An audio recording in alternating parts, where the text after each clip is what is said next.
ხილვაჩაურის მუნიციპალიტეტის ერთ-ერთ სოფელში ურთიერთშელაპარაკების შედეგად 49 წლის მამაკაცი ცივი იარაღით დაჭრეს. როგორც ადგილობრივები აცხადებენ, ინციდენტის მიზეზი სოფლის ექიმბაშის გარყვნილება გახდა, რაც ქალბატონებისთვის მკურნალობის პერიოდში აღგზნების გამომწვევი მედიკამენტების მიცემასა და მათთან სექსუალური კავშირის დამყარებაში გამოიხატებოდა. მე მეორე დროს გავიგე დილა სამსახურში მივდიოდი. ასეთი ამბავი მოხდაო და მე ამოვედი კით რაღაცა წაუყვანეთ პოლიციაში, ერთი პოლიციაში, მეორე სამართლმაში აქვეა საავადმყოფოში, მე არაფერი არ ვიცი. ასეთი რკაცი სოფელში არ უნდა გააჩერო, რა თქმა უნდა. ქალების ულობზე ქალებთან ასე შობოდა, აშიშულებდაო, ხელს უსვამდაო, რა ვიცი. თითქოს რაღაცა ქალებზე მკურნალობდა ხელოვნურად, როგორც ასეთი აფიორულად.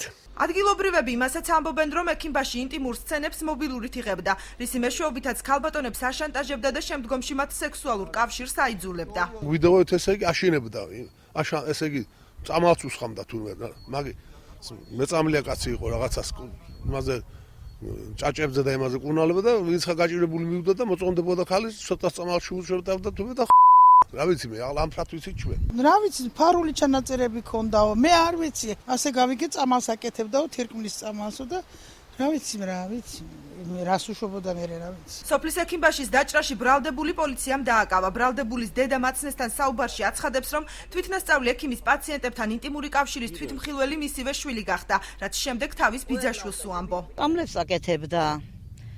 ნებისმიერ თირკმლისკენ ჭიო ქალური დაავადებები რაღაცების ქალების ძირითადი მკურნალი იყო. ამ ბოლო ხანებში რაღაც წამლებს ურევდა თუ რაღაცებს, სოფელში პრობლემები შეიქმნა. ჩვენმა შვილმა ეს ვიდეოები ნახა, გაგიჟდა.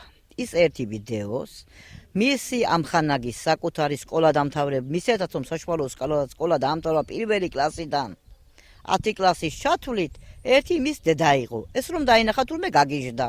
ეს რა დაინახა ჩემმა თვალებმა, გაუკვირდა. მათი მამას რამე ვერ უშვეს და ჩემი შვილი ასაკოვანი, ძალღონით სავს ენერგიული წაიყვანეს. სახლის სადაც ინციდენტი მოხდა დღეს ჩვენს გადამღებ ჯგუფს დაკეტილი დახვდა. ტერიტორიას თანასოფლელებისგან საპატრულო პოლიცია იცავს. დაჭრილი ექიმბაში ამ ეტაპზე კლინიკა მედინაში რეანიმაციულ განყოფილებაშია მოთავსებული. აქ გვითხრეს, რომ პაციენტის მდგომარეობა ამ ეტაპზე სტაბილურია. სოფლის მოსახლეობა ექიმბაშის ლინჩის წესით გასამართლებას ითხოვს.